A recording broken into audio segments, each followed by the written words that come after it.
ओम विश्वानि देव सवितर्भृतानि परासुवा यद्भद्रं तन्न आसुवा नेत्रैः नमस्कृत्य दुक्तिः परिभाव्य च व्याकरणसिद्धान्तकौमुदीं विरच्यते श्रोतृभ्यः अस्माभिः गतपाठे यद् पठितं तदेकवारं स्मरामः। गतपाठे अस्माभिः दिवो द्यावा इति सूत्रं द्वन्द्वसमासप्रकरणस्य अन्तिमः पाठः गतपाठः प्रवृत्तः। तत्र दिवो द्यावा दिवसश्च पृथिव्याम् उषासोषतः मातरा पितरा उदीचाम् द्वन्द्वाच्युदरहान्तात् समाहारे इति च सूत्रं पठितम्। तत्र दिवो द्यावा इत्यस्य द्यावा भूमि द्यावा क्षमा इति उदाहरणं पठितं। दिवसश्च पृथिव्याम् इत्यस्य तत्र दिवस्पृथिव्यौ द्यावापृथिव्यौ इति उदाहरणद्वयं पठितं। छन्दसि दृष्टानुविधिः इति कश्चन प्रकारः अपि तत्र पठितः। ततः उषासोषसः इति सूत्रस्य उषासा सूर्यम् इति उदाहरणं पठितम्। उदीचां मते मातरपितरौ इत्यपि इति मातृशब्दस्य अरङादेशयुक्तम् उदाहरणं दृष्टम्। ततः द्वन्द्वाच्युदरहान्तात् समाहारे इत्यत्र क्रमशः वाक्त्वचं वाक्स्रजं शमीदृशदं वाक्त्युषं छत्रोपानहम् इत्यादीनि उदाहरणानि दृष्टानि। एवञ्च तत्र द्वन्द्वसमासः सम्पूर्तिमगात्। इतः परम् अद्य अस्माभिः अधुना अग्रिमं प्रकरणम् एकशेषप्रकरणम् आरभ्यते। समाससम्बद्धाम् एकशेषव्यवस्थाम् अत्र वयं द्रक्ष्यामः। एकशेषप्रकरणम् इदानीम् अग्रे आरभ्यते। तत्र किं कथयति व्याख्याता कथं प्रकरणे प्रवेशयति इति तदादौ पश्यामः। कथयति अथैकशेषो निरूप्यते। इतः पूर्वम् अस्माभिः एकशेषविधायकम् एकं सूत्रं शब्दाधिकारे पठितम्। तच्च सूत्रं स्वरूपाणाम् एकशेष एकविभक्तौ इति आसीत् खलु। समानं रूपं येषां ते स्वरूपाः तेषां स्वरूपाणाम् इति तत्र स्वरूपाणां शब्दानाम् एकविभक्तौ परतः एकशेषः भवति इति। अर्थात् एकः शिष्यते, अन्ये ये भवन्ति ते निवर्तन्ते, तेषां निवृत्तिः भवति। यथा वृक्षश्च वृक्षश्च वृक्षौ, वृक्षश्च वृक्षश्च वृक्षश्च वृक्षाः, रामश्च रामश्च रामौ, रामश्च रामश्च रामाः। तत्र द्वित्वे प्रातिपदिकद्वयं लभ्यते राम राम, बहुत्वे बहूनि प्रातिपदिकानि लभ्यन्ते राम राम राम राम एवं रीत्या। तत्र लब्धेषु बहुषु प्रातिपदिकेषु एकस्य एव शेषः नाम एकः एव अवशिष्यते, अन्ये तु सर्वेपि गच्छन्ति न तिष्ठन्ति, एकस्य एव अवशेषः भवति। अतः रामौ इत्यत्र प्रत्ययः औ, परन्तु प्रकृतिः एका एव। रामाः इत्यत्र प्रत्ययः जस् बहुत्वविधायकः प्रत्ययः जस्, परन्तु प्रकृतिस्तु एकैव। एवं खलु। अतः तदेकं सूत्रम् अस्माभिः पठितं। तद्विषये एव अत्र स्मरणं क्रियमाणं वर्तते। कथयति अग्रे तदेवं द्वन्द्वे निरूपिते तदपवादम् एकशेषप्रकरणम् आरभते। द्वन्द्वस्य अपवादः भवति। कः? एकशेषः। एकशेषव्यवस्था द्वन्द्वस्य अपवादरूपा भवति। एतद् द्वन्द्वे तु पदद्वयमपि अपेक्षितं भवति, पूर्वपदमपि उत्तरपदमपि, अथवा अनेकं यत्किमपि पदं समस्यमानं भवति मितः, तत्सर्वमपि द्वन्द्वे अपेक्षितं भवति। अत्र तु उभयोः कस्यचित् एकशेषः क्रियते। द्वन्द्वस्य विघातं कृत्वा तत्र कस्यचित् एकस्य एव अवशेषः भवति। तद् वयम् अग्रे उदाहरणेषु पठिष्यामः।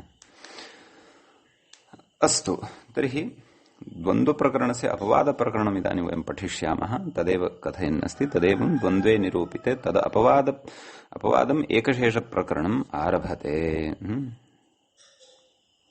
तद अपवादम् एकशेष प्रकरण रभते इति जातमस्ति तत्र एकशेष प्रकरणम् आरभते इति कुर्वन्तु पङ्क्तौ प्रकरणमारभते इति मा इति योजनीयः अन्यथा सः लेखनदोषः टङ्कणदोषः सः अस्तु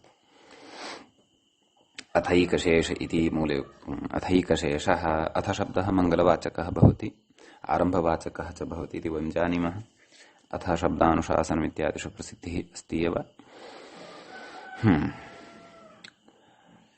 निरूप्यते इति शेषः नाम निरूप्यते तस्य निरूपणं क्रियते इति शेषः अवगन्तव्यः नाम पङ्क्तेः शेषः अवगन्तव्यः मूलपङ्क्तेः शेषः अवगन्तव्यः इत्यर्थः अग्रे कथयति तत्रैकशेषसूत्राणि व्याचिख्यासुः व्याख्यायाः चिकीर्षुः व्याख्यां कर्तुम् इच्छुकः व्याख्यां कर्तुम् इच्छुः कः ग्रन्थकारः एकशेषसूत्राणि व्याचिख्यासुः पूर्वं व्याख्यातमपि सूत्रं सन्दर्भशुद्धये आहा पूर्वं व्याख्यातमस्ति तत् इदं सूत्रं किं स्वरूपाणाम् एकशेष एकविभक्तौ इति सन्दर्भशुद्धये नाम प्रकृते सन्दर्भः दातव्यः वर्तते किम् इदं प्रकरणं वर्तते एकशेषप्रकरणं वर्तते एकशेषः नाम कुतः लब्धः क्व तादृशी व्यवस्था सूत्रकारेण उक्ता वर्तते अतः तत्र एकशेष स्वरूपाणाम् एकशेष एकविभक्तौ इत्यत्र तत्र तेन ज्ञायते यत् इतः परं पठितानि कानिचन सूत्राणि एकशेषविधायकानि वर्तन्ते इति अतः सन्दर्भशुद्धिः नाम तदेव प्रकृते अनुवृत्त्यादिकं यत् स्वीकर्तव्यं वर्तते एकशेष इति शब्दस्य सन्दर्भः यः स्वीकर्तव्यः वर्तते तस्य स्पष्टता भवतु इति एतदर्थं तद् व्याख्यातमपि सूत्रम् अत्र स्मरन्नस्ति मूले स्वरूपाणामिति कथयति अग्रे तदुदाहरणमपि स्मारयति तस्य उदाहरणमपि स्मारयन्नस्ति किं रामौ रामाः इति जानीमः वयं रामौ इति द्वित्वे प्रातिपदिकद्वयम् उत्पद्यते राम राम इति तत्र उभयोः अपि प्रातिपदिकयोः स्वरूपत्वं वर्तते एकमेव रूपं वर्तते समानं रूपं वर्तते अतः तयोः कश्चन एकः एव अवशिष्यते अतः राम इति अवशिष्यते तस्मात् औ प्रत्यये रामौ इति सिद्ध्यति ततः बहुवचने अपि तत्र बहूनि प्रातिपदिकानि अथवा त्रीणि प्रातिपदिकानि उत्पद्यन्ते तेषु एकमेव अवशिष्यते अतः रामाः इति सिद्ध्यति समीचीनम्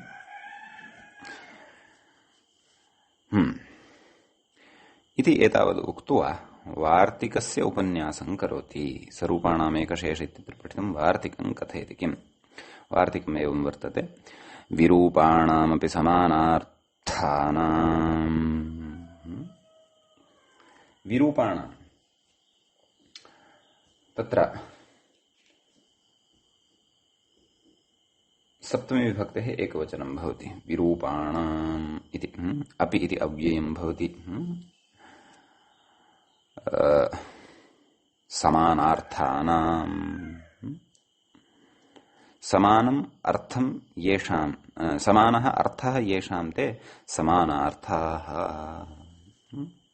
एतावता अस्माभिः स्वरूपाणाम् एकशेष एकविभक्तौ इत्यनेन किं ज्ञातं किं पठितम् इति चेत्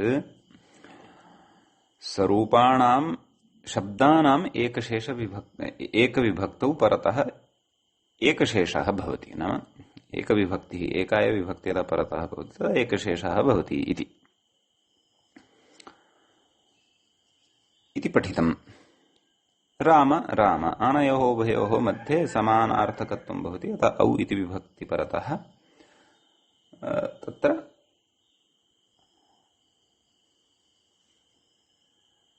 एकशेषः भवति परन्तु एतेन वार्तिकेन तु इदानीं येषां स्वरूपं समानं नास्ति शब्दानां येषां विरूपत्वं वर्तते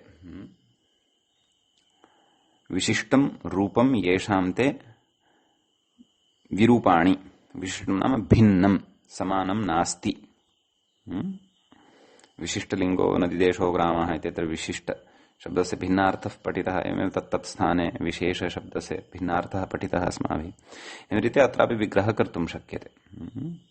अथवा विशेषेण रूपं येषां ते, विशेषः नाम भिन्नः इति। अतः भिन्नं रूपं येषां ते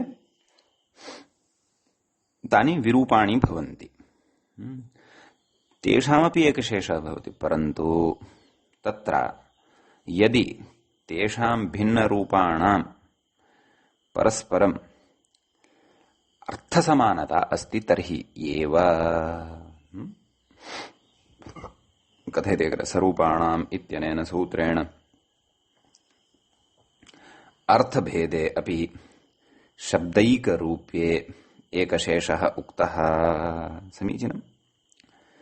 तेन तु स्वरूपाणाम् एकशेषः इति सूत्रेण अर्थभेदे सत्यपि अर्थभेदः अस्ति, परन्तु शब्दैकरूप्यत्वं वर्तते, एकशेषः उक्तः। एकार्थकत्वे विरूपाणाम् अपि एकशेषः वक्तव्यः इत्यर्थः। नाम यदा अर्थः समानः अस्ति अपि च तेषां रूपं भिन्नं वर्तते, तदापि एकशेषः वक्तव्यः। समीचीनम्। अर्थभेदेऽपि स्वरूपाणाम् इत्यनेन कुतः उच्यते चेत् एकः रामः अस्ति, अपरः अपि रामः अस्ति। एकेन रामशब्देन देवदत्तस्य पुत्रः रामः गृह्यते, अपरेण रामशब्देन दशरथस्य पुत्रः रामः गृह्यते। उभयोः अर्थः भिन्नः अस्ति वा न वा? उभाभ्यां भिन्ना भिन्ना व्यक्ति गृह्यते वा न वा? अतः तत्र स्वरूपाणाम् एकशेष विभक्तु इत्यनेन अर्थभेदे सत्यपि समासः एकशेषः उच्यते। प्रकृते तु एकार्थकत्वे नाम अर्थसाम्यम् एव प्रकृते भवति, एकार्थकत्वे विरूपाणाम् अपि एकशेषः वक्तव्यः इत्यर्थः। उदाहरणे स्पष्टी भविष्यति। उदाहरणं दत्तं वक्रदण्डश्च कुटिलदण्डश्च वक्रदण्डौ कुटिलदण्डौ इति। तर्हि पश्यन्तु, वक्रदण्डश्च कुटिलदण्डश्च इति लौकिकविग्रह वक्रदण्डसु कुटिलदण्डसु।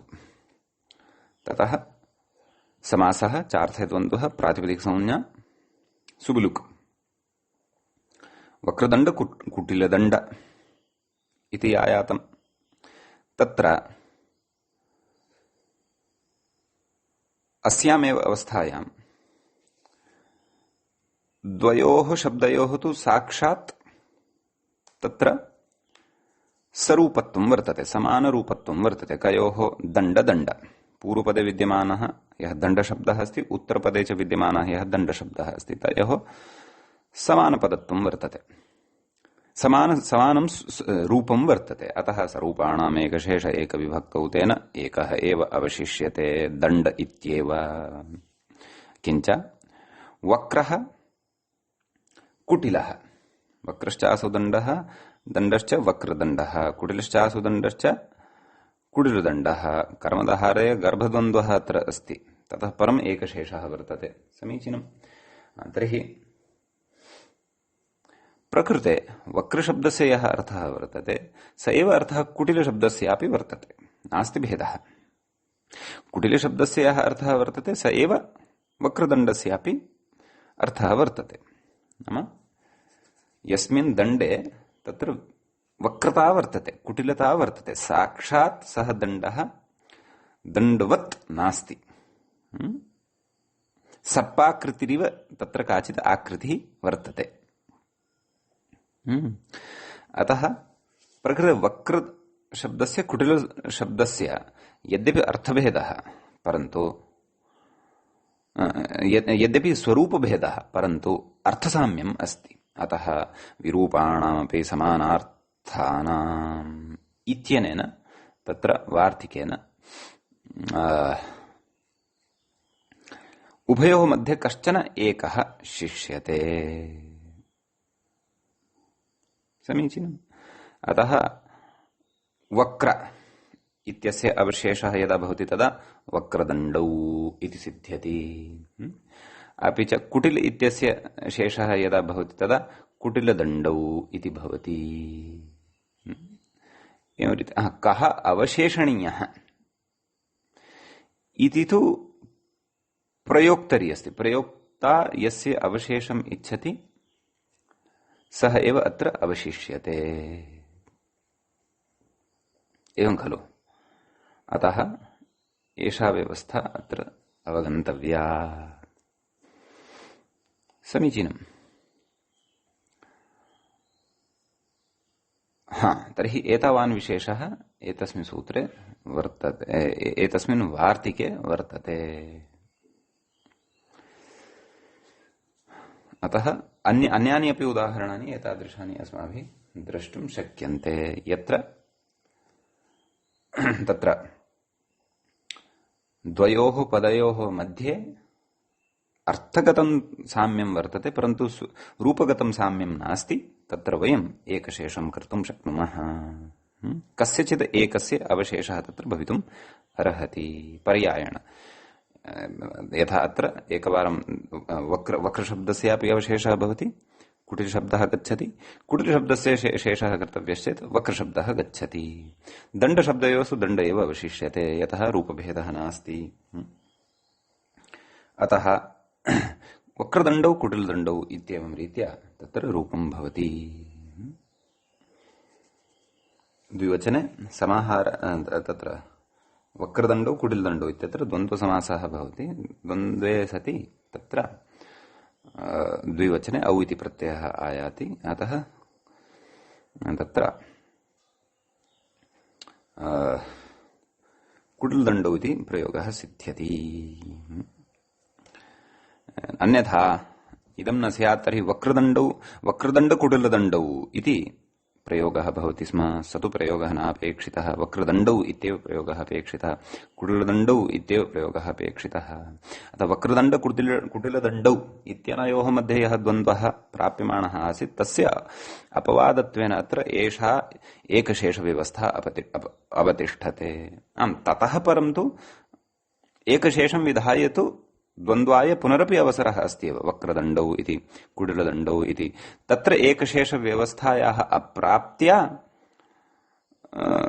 एकशेषः अपवादः न भवति। क्व वक्रदण्डौ इत्यत्र अपि च कुटिलदण्डौ इत्यत्र। वक्रदण्डश्च कुटिलदण्डश्च इत्यत्र तु द्वन्द्वापवादभूतव्यवस्था विरूपाणामपि समानार्थकानामिति उपतिष्ठते एव। अन्यथा वक्रदण्डकुटिलदण्डौ इति स्यात्। समीचीनम्। अग्रे इदानीम् अस्माभिः अग्रिमं सूत्रं प्रवेक्ष्यते। अग्रिमं सूत्रं वर्तते एवं। किम्? वृद्धो यूना तल्लक्षणश्चेदेव विशेषः इत्यस्ति। तत्र पदच्छेदः आदौ अस्ति द्रष्टव्यः।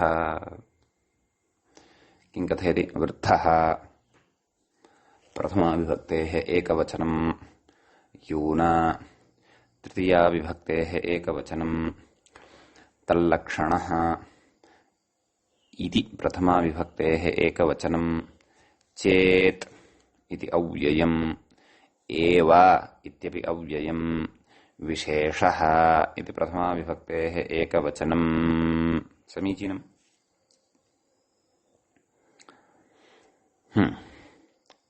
प्रकृते विग्रहम् अपि पश्यामः।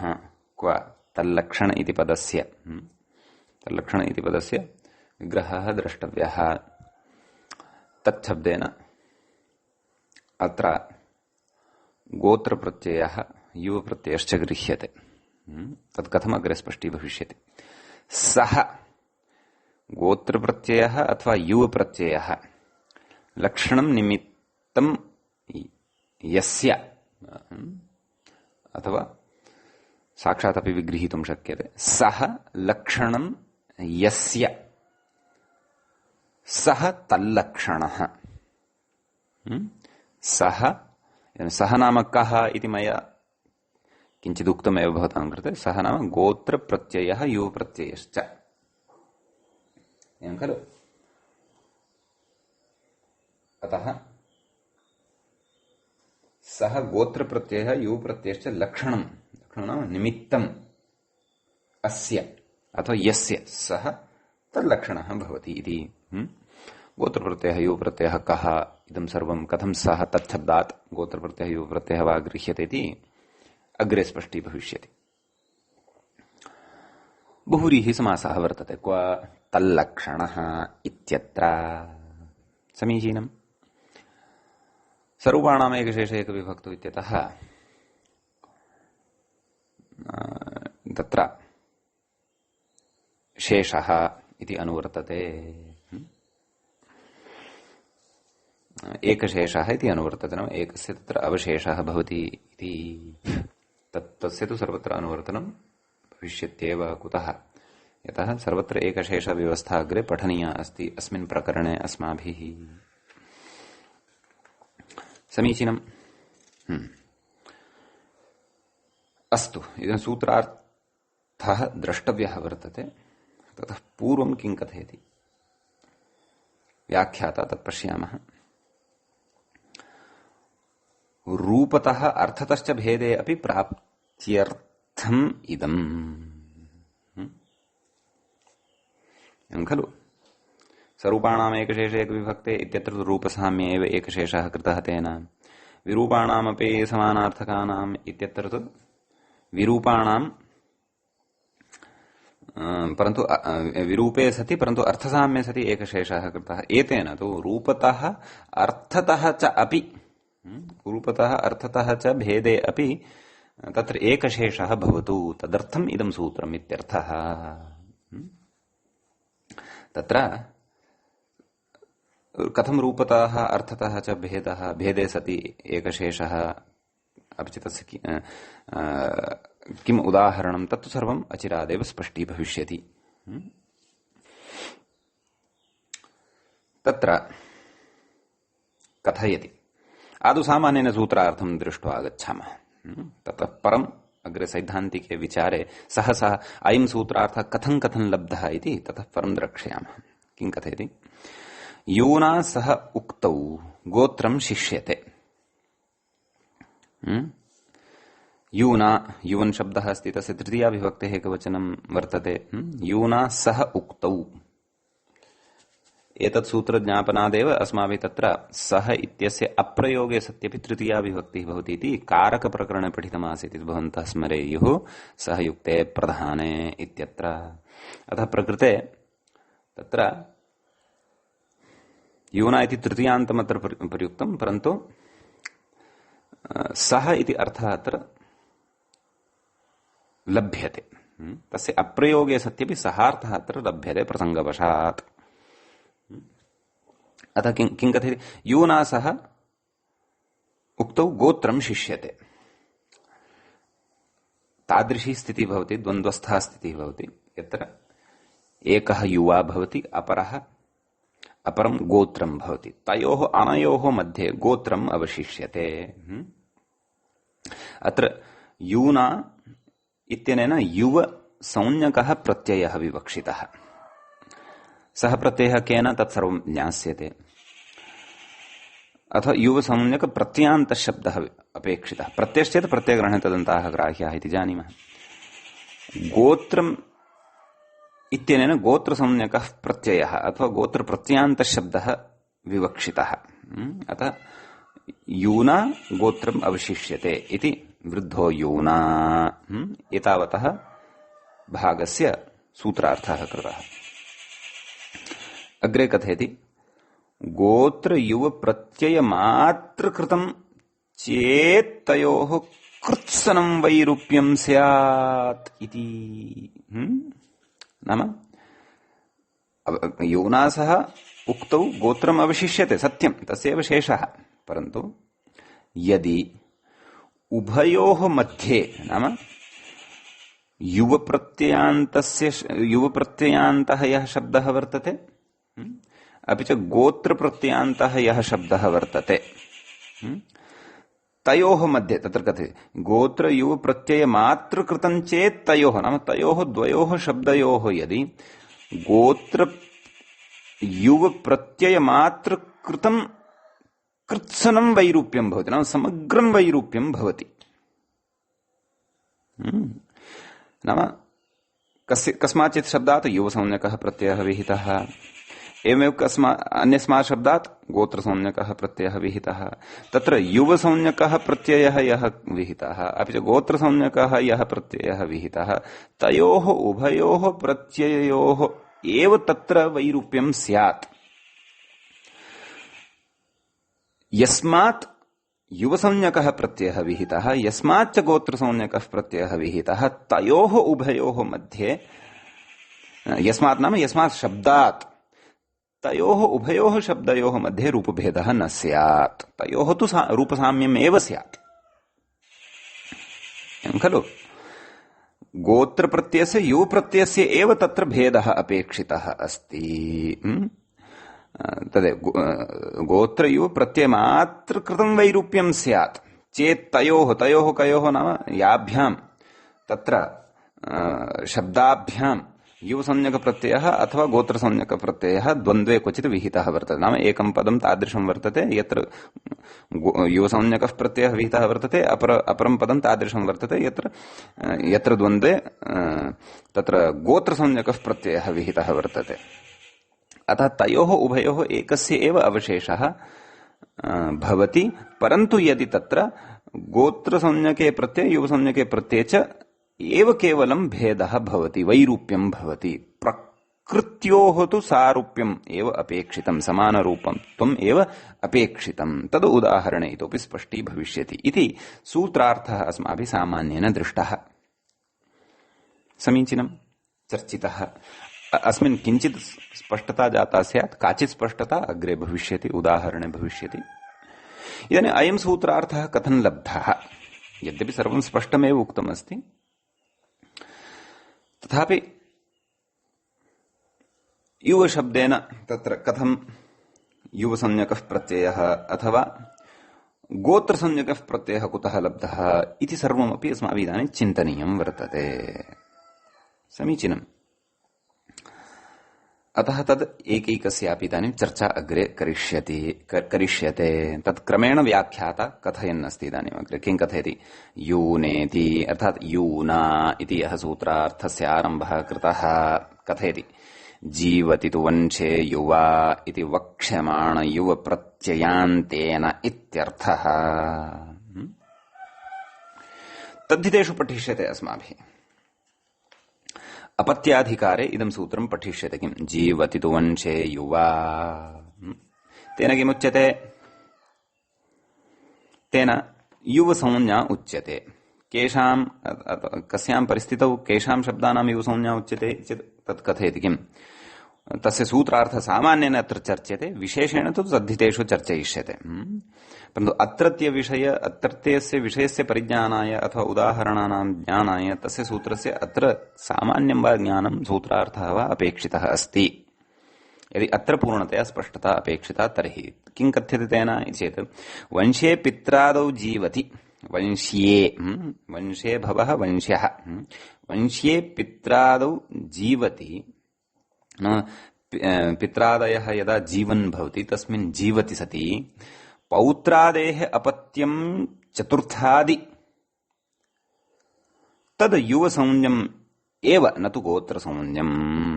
समीचीनं। वंश्यम् अस्ति, तत्र पिता जीवन् अस्ति, तस्य यः पुत्रः अस्ति तस्यापि यः पुत्रः वर्तते, नाम तस्य यः पौत्रः वर्तते, पितुः यः पौत्रः वर्तते तस्य यद् अपत्यं चतुर्थे स्थाने तिष्ठति। प्रथमे स्थाने सः स्वयम् अस्ति, द्वितीये स्थाने तस्य पुत्रः वर्तते, तृतीये स्थाने तस्य पौत्रः वर्तते, चतुर्थे स्थाने तस्य तत्र प्रपौत्रः आयाति खलु।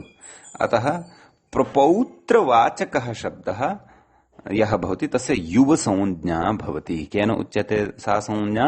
जीवति तु वंशे युवा इत्यनेन उच्यते। तत्सूत्रं वयम् अपत्याधिकारप्रकरणे तद्धितेषु पठिष्यामः। अत्र युवसंज्ञा कस्य भवति तद् मनसि स्थापयन्तु। अतः प्रकृते यूना इत्यनेन इत्यत्र विद्यमानेन युवन् इति शब्देन युवसंज्ञा विवक्षिता। सा युवसंज्ञा तद्धितेषु पठिष्यते। सामान्येन अस्माभिः तस्याः अर्थः अत्र ज्ञातः। कथयति सहोक्तौ इति, कथयति अध्याहारलब्धमेतद्। अध्याहारद्वारा इदम् आयाति। अध्याहारश्च नाम सः इत्यस्य अध्याहारः कुतः क्रियते? व्याख्यानात्। व्याख्यानात् कुतः? यथा तत्र द्वन्द्वसमासे यत्र युवप्रत्ययान्तेन सह गोत्रप्रत्ययान्तः यदा पठितः भवति शब्दः तर्हि तस्य अवशेषः भवति इत्यादृश सूत्रापेक्षत्वात्। सूत्रापेक्षा च कुतः? लक्ष्यं दृष्ट्वा तादृशलक्ष्यस्य सिद्धेः तत्र अध्याहारद्वारा तत्र सः इति अत्र उपयुज्यते, सः इति अत्र लभ्यते। एतन्निर्देशादेव च सः विना अपि, सः इत्यस्य प्रयोगं विना अपि तृतीया विभक्तिः भवति इति सः युक्ते प्रधाने इत्यत्र अस्माभिः पठितम्। तत्रापि युक्तिः आसीत्। तादृशः तत्र तत् विचारः अस्माभिः सर्वोऽपि विस्तरेण तत्र सः युक्ते प्रधाने इत्यत्र विचारितः। यदि विस्मृतः स्यात् तत्र गत्वा द्रष्टुं शक्नुमः। भवतु। अग्रे कथयति गोत्रमिति। अग्रे सूत्रार्थे पश्यन्तु। यूना सहोक्तौ एतावत् उक्तम्। यूना सहोक्तौ उक्तौ नाम यूना सह यदा वचनं क्रियते उक्तिः भवति कस्य? गोत्रसंज्ञकस्य। तदा गोत्रं शिष्यते। गोत्रमिति गोत्रशब्दस्तु सूत्रे न क्वापि दृश्यते खलु, न वा? क्वापि गोत्रशब्दस्य दर्शनमेव न जायमानमस्ति। अतः तत्र उच्यते वृद्धशब्देन नाम गोत्रमित्यर्थः कुतः आयातः? सूत्रे तु नास्ति चेत् तत्र उच्यते वृद्धशब्देन अपत्यं पौत्र प्रभृति गोत्रम् इति सूत्रोक्तं गोत्रं विवक्षितम्। तस्य सूत्रस्य विषये चर्चां करिष्यामः, परन्तु तत्र गोत्र इति अर्थः कुतः आयातः? नाम सूत्रे वृद्धशब्दः पठितः खलु, तेन वृद्धशब्देन प्रकृते अपत्यं पौत्रभृति गोत्रम् इति सूत्रमेकं पठिष्यते तद्धितेषु, तेन गोत्रसंज्ञा विधीयते। सा गोत्रसंज्ञा अत्र विवक्षिता। तद् गोत्रप्रत्ययान्तः शब्दः अत्र विवक्षितः इति। गोत्रसंज्ञकप्रत्ययान्तः संज्ञकशब्दः प्रकृते विवक्षितः इति कथयति। कथमत्र वृद्धशब्दात् गोत्रशब्दः तत्र गृहीतः इति चेत् तत्र कथयति अपत्यमन्तरितं वृद्धमिति पूर्वाचार्य परिभाषितत्वादिति भावः इति।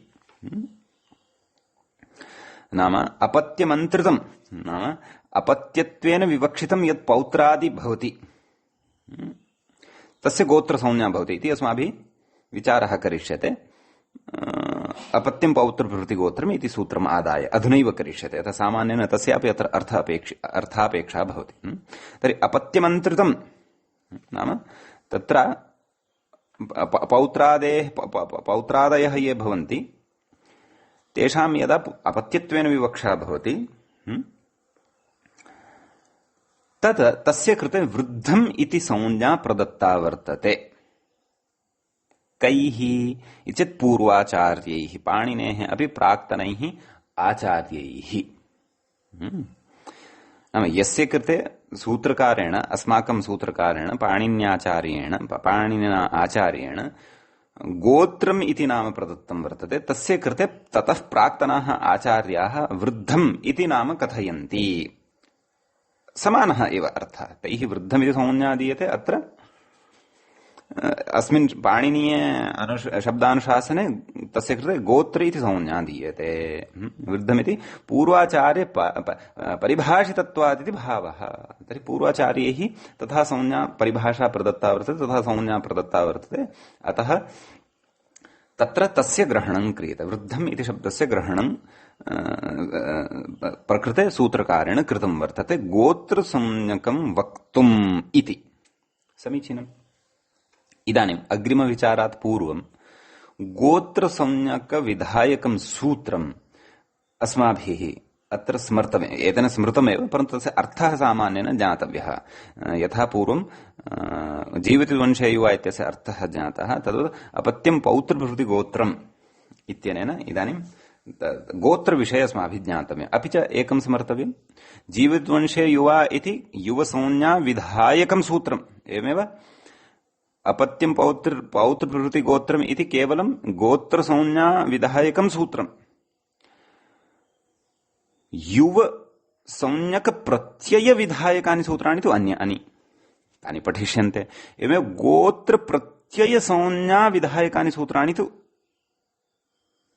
गोत्र प्रत्यय गोत्र संज्ञक प्रत्ययाः ये भवन्ति तत् प्रत्यय विधायकानि सूत्राणि तु अन्यानि साक्षात् तथैव यथा वृद्धि संज्ञा विधायकं सूत्रं वृद्धिरादैच् परन्तु वृद्धि कार्यस्य विधायकानि सूत्राणि वृद्धिरेचि इत्यादीनि अन्यानि एवमेव प्रकृते आभ्यां सूत्राभ्यां युवसंज्ञा गोत्रसंज्ञा उच्यते युवसंज्ञकाः प्रत्ययाः तु अन्यैः सूत्रैः वक्ष्यन्ते एवं गोत्रसंज्ञकाः प्रत्ययास्तु अन्यैः सूत्रैः वक्ष्यन्ते अस्तु अपत्यं पौत्रभृति गोत्रमिति सूत्रं किं कथयति तत् सूत्रमपि अस्माभिः तत्र अपत्याधिकार प्रकरणेषु तद्धितेषु अपत्याधिकार प्रकरणे पठिष्यते तस्य कः अर्थः अपत्यत्वेन विवक्षितं पौत्रादि गोत्र संज्ञं स्यात् समीचीनं पौत्रादि यद्वर्तते नाम पुत्रस्य पुत्रः ते पौत्रादयः अपि यदा अपत्यत्वेन विवक्ष्यन्ते तदा तेषां पौत्रादीनां गोत्र संज्ञा भवति इति केन अपत्यं पौत्र प्रभृति गोत्रम् समीचीनं तत्र तादृशः अर्थः कथं लब्धः इति तु वयं तद्धितेषु एव पठिष्यामः परन्तु सामान्येन अत्र गोत्रं नाम किम् इत्यस्य स्पष्टतायै इदम् उक्तं भवतु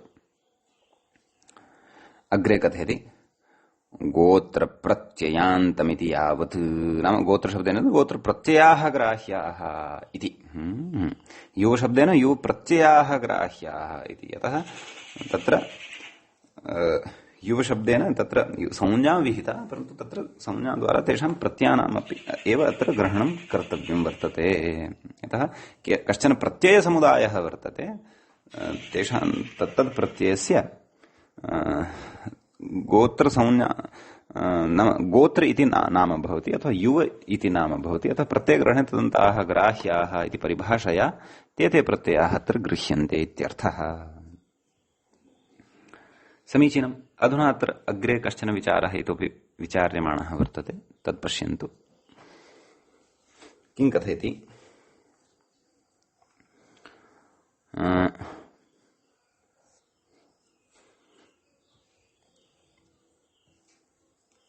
अग्रे न च गोत्रं न्यूना इत्येव कुतो न सूत्रितमिति वाच्यम् इदानीं शङ्का भवति अस्मादृशानां पाठकानां पृच्छेयुः पृच्छन्ति अपि किमर्थं पूर्वाचार्याणामेव संज्ञा स्वीकृता वृद्धो यूना तल्लक्षणश्चेदेव विशेषः कुतः साक्षात् गोत्रं यूना तल्लक्षणश्चेदेव विशेषः इत्येव कुतः न पठितम्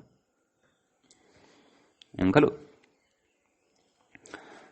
तथा न वक्तव्यं कुतः तत्र कारणमस्ति अतीव विचिन्त्य अत्र पूर्वाचार्याणां संज्ञा गृहीता वर्तते यद्यपि वृद्धसंज्ञा पाणिनिनापि उक्ता अस्ति परन्तु सा भिन्ना वृद्धिर्यस्याचामादिस्तद्वृद्धम् इति सा अत्र न गृह्यते अत्र वृद्धशब्दः गोत्रार्थे एव प्रयुक्तः वर्तते कुतः व्याख्यानात् व्याख्यानं लक्ष्यं दृष्ट्वा समीचीनं भवति इति शेषः भवतु तर्हि किं कथयति कः विचारः आरब्धः गोत्रमयूना इत्येव कुतः नोच्यते कुतः वृद्धो यूना तल्लक्षणश्चेदविशेषः इति उच्यमानं वर्तते इति न वक्तव्यं कुतः कथयति अपत्य अग्रे यः विचारः अस्ति तः ध्यानेन श्रोतव्यः समाधानत्वेन किं कथयति अपत्याधिकारात् अन्यत्र गोत्रग्रहणेन लौकिकं गोत्रं विवक्षितम् इति सिद्धांत ज्ञापनार्थत्वात् समीचीनम् अग्रे वयं पठिष्यामः एतं सिद्धान्तं पठिष्यामः कः सिद्धान्तः नाम अपत्याधिकारात् अन्यत्र अपत्याधिकारः कश्चन अष्टाध्याय्यां वर्तते सः अधिकारः क्व वर्तते इत्यस्मिन् विषये अस्माभिः विस्तरेण अपत्याधिकारे एव तत्र चर्चा करिष्यते। तत्र तस्यापत्यमिति सूत्रं सामान्येन अत्र उच्यते। तस्यापत्यमिति सूत्रं चतुर्थाध्यायस्य प्रथमपादस्य 92तमं सूत्रं वर्तते। ततः आरभ्य तस्य पादस्य आन्तं यावत् न प्राच्य भर्गादि औधेय इत्यादि सूत्रं यावत् षट्सप्त्यधिकशततमं सूत्रं भवति। तावत् पर्यन्तम् आन्तं यावत् अपत्याधिकारः भवति। सामान्येन अपत्याधिकारचर्चा अस्माभिः स्त्रीप्रत्यप्रकरणे अपि कृता वर्तते। भवन्तः स्मरेयुः यदि भवतु नाम। तर्हि तद्धितेषु कश्चन सिद्धान्तः प्रतिपाद्यते। कः सिद्धान्तः नाम अपत्याधिकारात् अन्यत्र गोत्रग्रहणेन लौकिकं गोत्रं विवक्षितम्। लौकिकं गोत्रं नाम लोके यद् गोत्रं व्यवह्रियते खलु। लोके वयं गोत्रशब्दस्य व्यवहारं कुर्मः खलु। एषः कौण्डिन्यगोत्रीयः, एषः अत्रिगोत्रीयः, एषः भरद्वाजगोत्रीयः, एषः तद्गोत्रीयः। अपि च अमरकोशादिषु तत्र अपत्यार्थः अपि गोत्रशब्दस्य उक्तः वर्तते। अतः सन्तानार्थे अपि गोत्रशब्दः प्रयुज्यते। अपि च तत्र भारद्वाजः, कौण्डिन्यः, किञ्च तदेव अत्रिः, भृगुः, वसिष्ठः इत्यादि शब्दानां प्रयोगः तत्र गोत्रत्वेन अपि क्रियते लोके। समीचीनं। परन्तु तद्धितेषु सिद्धान्तः कः प्रतिपाद्यते? अपत्याधिकारात् अन्यत्र नाम अष्टाध्याय्याम् अपत्याधिकारः यत्र वर्तते, यः अधुना एव अत्र किञ्चित् उक्तः, ततः अन्यत्र क्वापि ततः पूर्वं वा परं वा गोत्रग्रहणेन लौकिकं गोत्रं विवक्षितम्। नाम तत्र शास्त्रीयं गोत्रं यद् वर्तते, किं शास्त्रीयं गोत्रं किं वर्तते? अपत्यं, पौत्र, प्रभृति गोत्रं। तत् शास्त्रीयं गोत्रम् अष्टाध्याय्यां ततः अन्यत्र न गृह्यते। नाम विशेषेण गोत्रसंज्ञा यस्यां स्थितौ उक्ता वर्तते सा गोत्रसंज्ञा अन्यत्र न विवक्ष्यते। अन्यत्र यदि गोत्रशब्दः पठितः अष्टाध्याय्यां क्वापि तर्हि तत्र लौकिकः लोके यः गोत्रशब्दस्य अर्थः व्यवह्रियते स एव अर्थः तत्रापि अस्माभिः अवगन्तव्यः। विवक्षितमिति सिद्धान्तज्ञापनार्थत्वात्। नाम इति सिद्धान्तज्ञापनाय प्रकृतवृद्धशब्दं पठितवान् कः? पूर्वाचार्याणां संज्ञाम् अत्र गोत्रशब्दायै वृद्ध संज्ञां पठितवान् इति। वृद्ध इति शब्दं पठितवान्। यदि अत्रापि गोत्रशब्दमेव पठेत् साक्षात् कः सूत्रकारः, तर्हि अयमपि विषयः तत्र तद्धिताधिकारात् अपत्याधिकारात् बहिर्भूतः वर्तते। वृद्धो यूनातलक्षणश्चेदेव विशेषः इति व्यवस्था तद्धिताधिकारेणान्तर्भवति। तर्हि अत्रापि यदि गोत्रशब्दः पठितः गोत्रं यूनातलक्षणश्चेदेव विशेषः, तर्हि अपत्यं, पौत्र, प्रभृति गोत्रम् इत्यनेन तत्र पठिता गोत्रसंज्ञा या वर्तते तस्याः अत्र ग्रहणं न भविष्यति। नाम शास्त्रीयं गोत्रम् अत्र गृहीतं न भविष्यति, अपि तु तत्र लौकिकमेव गोत्रमत्र विवक्षितं गृहीतं भविष्यति। प्रकृते लौकिकं गोत्रं तु नापेक्षितम्।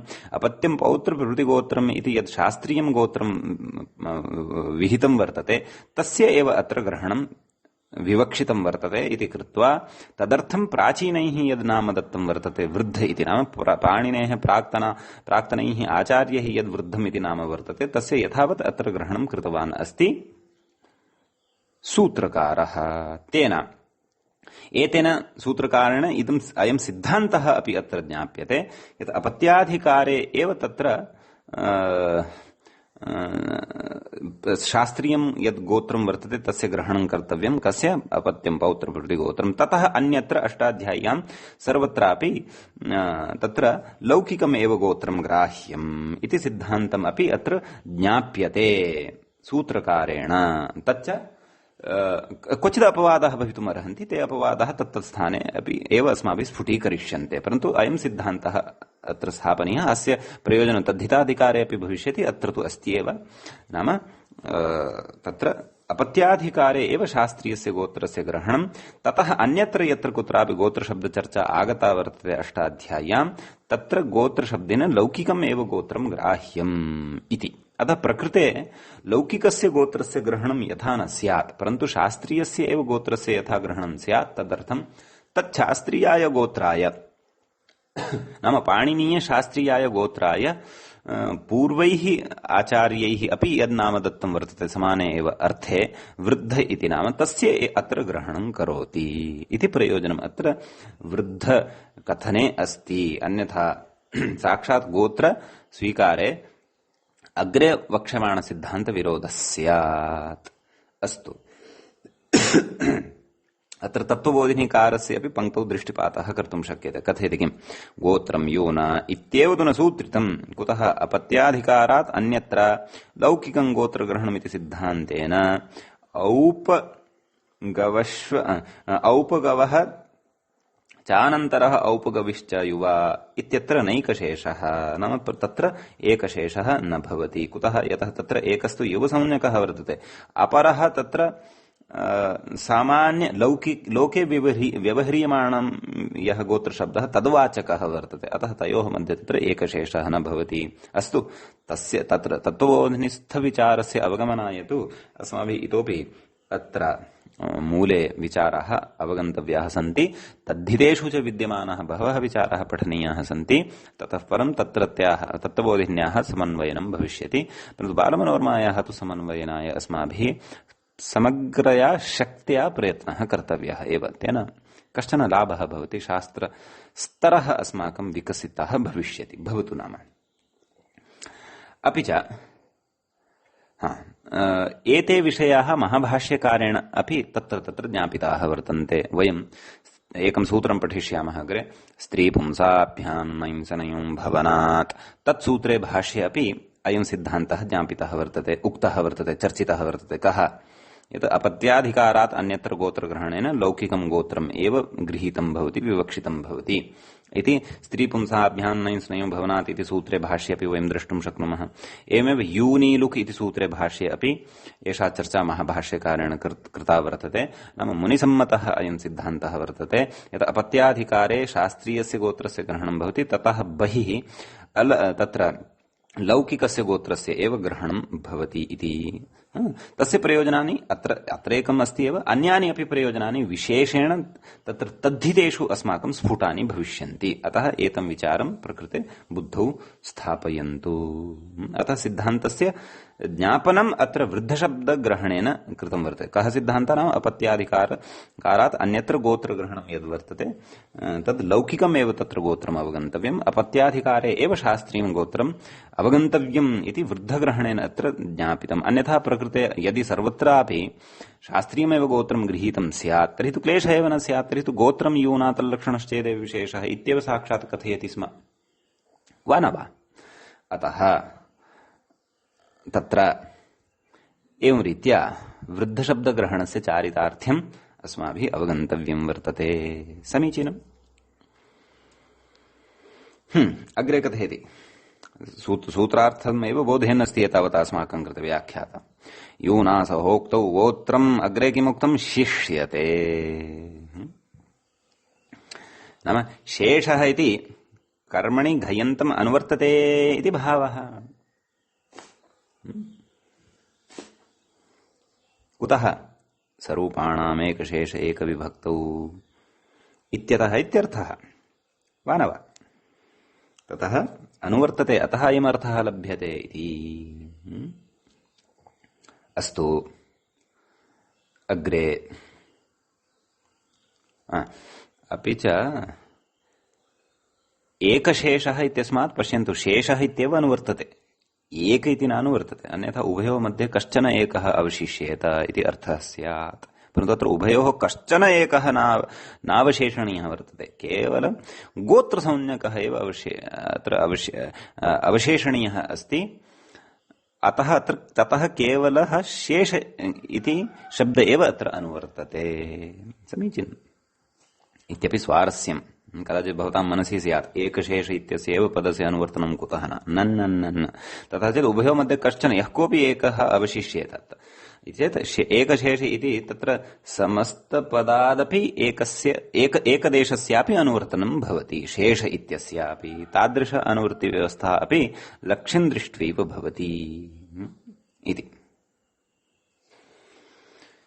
अग्रे कथयति नाम अयम् अर्थः यः आगतः कः सूत्रे अग्रे विद्यमानः अर्थः कः गोत्रयो प्रत्यमात्र कृतं चेत् तयोः कृत्स्नं वैरूप्यं स्यात् इति तत्र कृत्स्नम् इति अर्थः कुतः आगतः वैरूप्यम् इत्यर्थः कुतः आगतः तत्सर्वं वक्ष्यते परन्तु गोत्र प्रत्ययमात्र कृतम् इति अर्थः कुतः आयातः तदर्थं कथयति अग्रे तत्र सूत्रस्थं पदमादाय कथयति आदौ किम् तल्लक्षणः इत्यस्य विग्रहं प्रदर्शयति अस्माभिः सामान्येन पूर्वं प्रदर्शितः अस्य विग्रहः अत्र प्रदर्शयति किं कथयति तल्लक्षणः इति कथयति सः गोत्रप्रत्ययः तच्छब्देन अत्र सूत्रे चर्चितः यः गोत्र प्रत्ययः यु प्रत्ययश्च सः गृह्यते क्व तल्लक्षणः इत्यस्मिन् विद्यमानेन तच्छब्देन समीचीनम् अतः सः नाम गोत्र प्रत्ययः युव प्रत्ययश्च लक्षणम् अर्थात निमित्तं यस्य इति विग्रहः समीचीनम्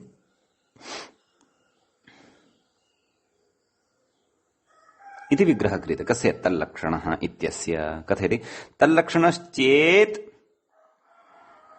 गोत्र युव प्रत्यय निमित्तकः चेत् इत्यर्थः नाम तल्लक्षणश्चेत् इत्यस्य अर्थः कः आहत्य अर्थं कथयति तल्लक्षणश्चेत् इत्यस्य अर्थः कः गोत्र युव प्रत्यय निमित्तकः चेत् कः विशेषः विशेषः इत्यस्य पदस्य विशेषणम् अस्ति किम् सूत्रे विद्यमानं तल्लक्षणः इति पदम् समीचीनम् अतः अग्रे कथयति अन्यनिमित्तकः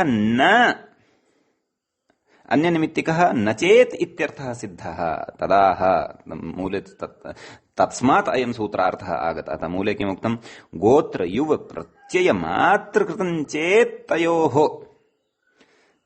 कृत्स्नं वैरूप्यं कृत्स्नम् इत्यस्य अर्थं कथयति नाम कृत्स्नम् इति कुतः लब्धम् इति नाम एवकारलभ्यमिदं सूत्रे एव इति उक्तं खलु तेन अयम् अर्थः लभ्यते कृत्स्नं कृत्स्नं नाम समग्रम् इति वा न वा खलु सूत्रार्थं प्रति आयान्तु गोत्र युव प्रत्ययमात्र कृतं चेत् तयोः कयोः गोत्र प्रत्ययान्तस्य शब्दस्य युव प्रत्ययान्तस्य च शब्दस्य केवलं यद् वैरूप्यम् इति अर्थः कुतः लब्धः विशेषः इत्यनेन लब्धः विशेषः नाम भिन्नः नाम यदि गोत्र प्रत्यान्ते शब्दे युव प्रत्यान्ते च शब्दे केवलः प्रत्ययगतः एव विशेषः नाम प्रत्ययगता एव भिन्नता स्यात् अथवा प्रत्ययगतम् एव वैरूप्यं यदि स्यात् कृत्स्नमपि वैरूप्यं केवलं प्रत्ययगतम् एव वैरूप्यं स्यात् प्रकृतिः तु समाना एव स्यात् नाम तस्याः एव प्रकृतेः युवसंज्ञकः प्रत्ययः अपि विहितः स्यात् तस्याः एव प्रकृतेः सा एव प्रकृतिः गोत्रसंज्ञकं मेलयित्वा अपि स्यात् गोत्रसंज्ञकेन प्रत्ययेन निर्मिता प्रकृतिः अपि स्यात् समाना एव स्यात् उभयोः प्रकृतिसाम्यं स्यात् प्रत्ययगतः गोत्र यो प्रत्ययमात्रकृतम् एव तत्र वैरूप्यं स्यात् तत्कथं तदुदाहरणे स्पष्टीभविष्यति अतः एतादृश अवस्थायां तत्र गोत्रसंज्ञकं यद् वर्तते गोत्रप्रत्ययान्तं यद् वर्तते तस्य एव अवशेषः भवति सः एव शिष्यते इति तत्र सूत्रस्य अर्थः केवलः एतावत् पर्यन्तम् अस्माभिः ज्ञातः इदानीम् उदाहरणे प्रवेष्टव्यम् एकस्मिन् उदाहरणे प्रवृत्तिं कृत्वा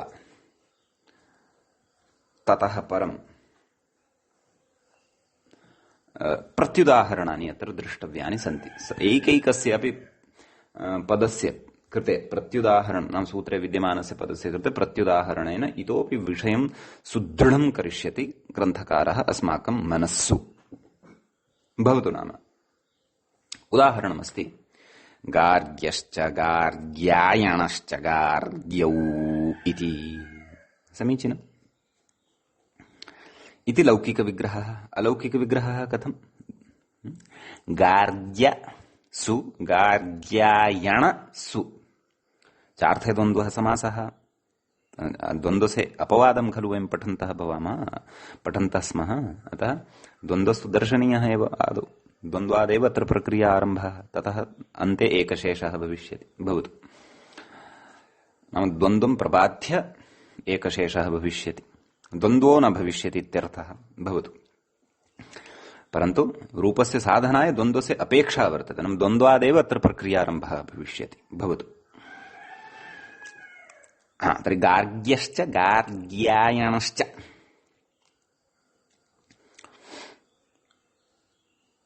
अलौकिकविग्रहः अपि कृतः खलु, गार्ग्यसु गार्ग्यायणसु इति।